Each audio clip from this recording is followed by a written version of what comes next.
alcohol is a really sexist molecule. Women tend to become much more dependent, much more quickly.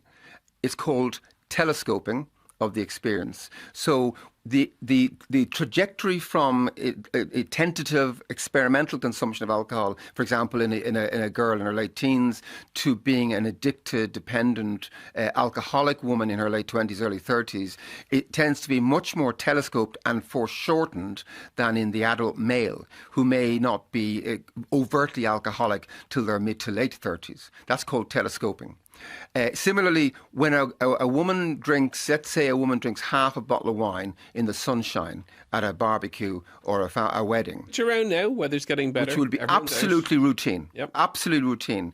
She is far more likely to be knocked off in terms of cognitive impairment and judgment and overt drunkenness than a male the same age and even the same weight, because of this, as I say, the metabolic differences between male and female. For example, women have less water in their body and alcohol is kind of diluted by the water. So basically you're putting alcohol into a smaller jug and you're getting a stronger concentration in the female jug than you are in the male jug where there's more water. And with relation to serious health issues, i.e. cancer, stroke risk, cardiovascular risk factors, visceral fat has always been seen as a precursor to all of that. Yes, it's basically a red flag. It's a screaming red flag. And the long-term complications of alcohol are basically relationship collapse, employment, occupational difficulty, and often collapse and loss of job.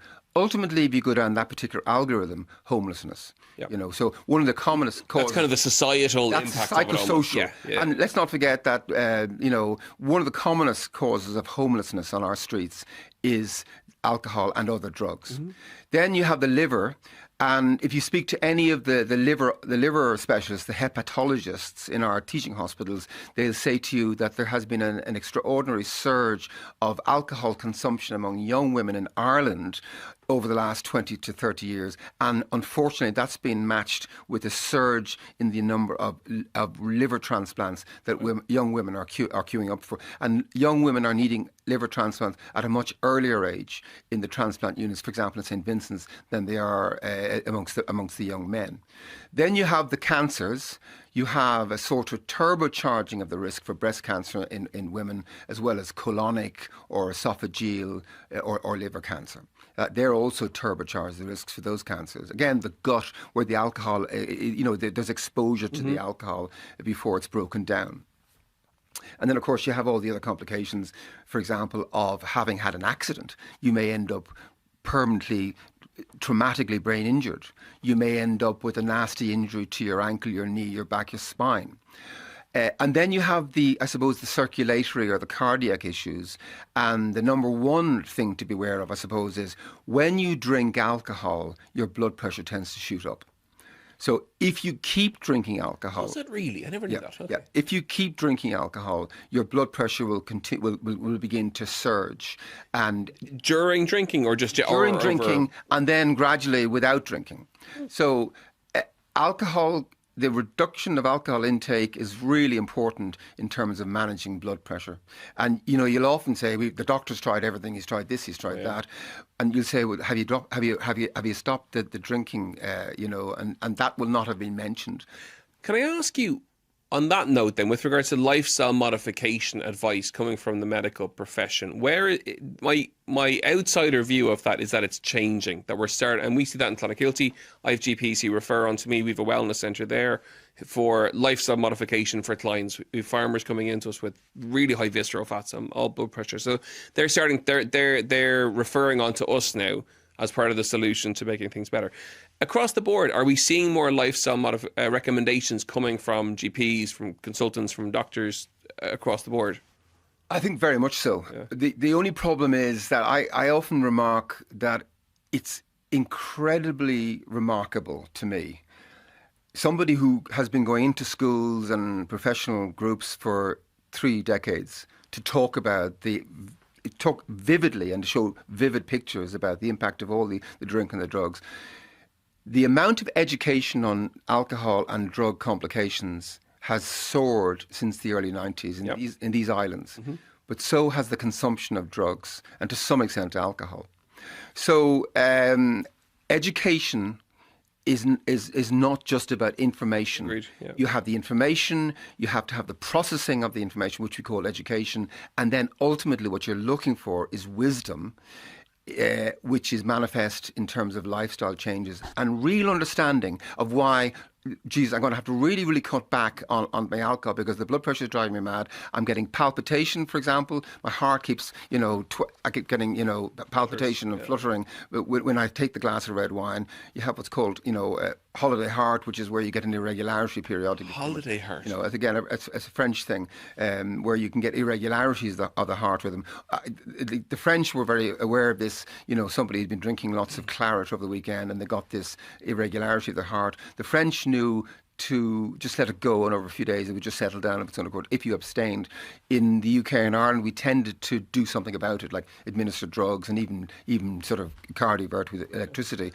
And is it fair to say that education's increased, which is brilliant. Even the fact that you're in here having this chat is fantastic. Yeah.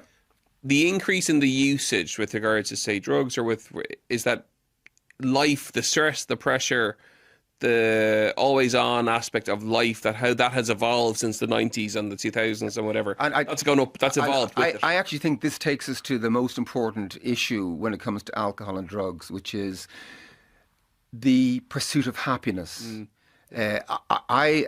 After 40 years of medicine, I've come to realize that pleasure, I call it vitamin P, is incredibly important. And we don't take it seriously enough, paradoxically.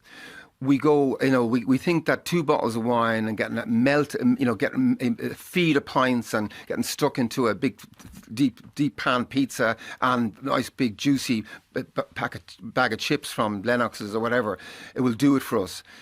No, we just have to think a bit more about our pleasure, be a bit less reflexive and go back to basics and look at some happy old people around us, grannies classically, or even the granddads out in the fields, and just look at their lifestyle. Mm-hmm. And sometimes it's amazing that they won't drink at all and never did drink. Now, I'm not really advocating for that because That's my next question. No, here's the thing. The Irish, they say, we have an intergenerational problem with trauma that goes back to the famine. Obviously, it was a huge uptick in our collective anxiety. But also we had infamously the 700 or 800 years of occupation and colonization and so on. And of course, we live in a small, wet, windy island with not a huge amount of sunshine. And some parts have very rocky soil, so it can be hard to make a living. So, we've got generations of people who've been struggling.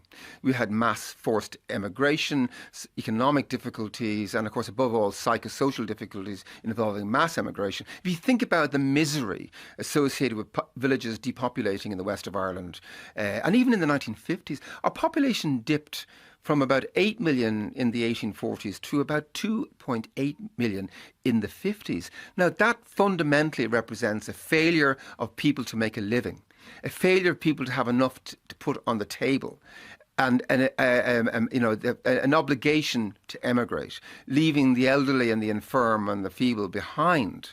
And you then had massive collective loneliness and a sense of abandonment on the part of those left behind. And in addition, you have, I think, a real inclination towards social anxiety on the part of the Irish. I think the number one reason the Irish drink is because, weirdly, for people who are known globally as party animals, think of a green river in an American city near you. Think of people in Tokyo with the Irish leprechaun outfits. We're globally famous for being party animals, and we are. But at the same time, we have a capacity for being incredibly shy. And sort of collectively as teenagers, we realize that a few scoops before we go out or a few scoops quickly in the bar will settle the nerves. Mm-hmm. And we bought into that rather than addressing the social anxiety. Yep. And back to the sexist idea about alcohol and sexist discrimination between men and women. Women tend to have a little more anxiety and depression if you talk to general practitioners.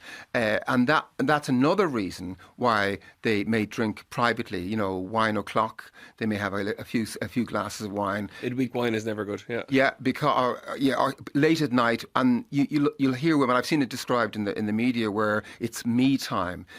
Everybody's gone to bed, and finally I got hold of the remote control. I have the Netflix. I have a few glasses of red wine and maybe a few little crisps and so on, and it's me time, and it's a kind of bliss.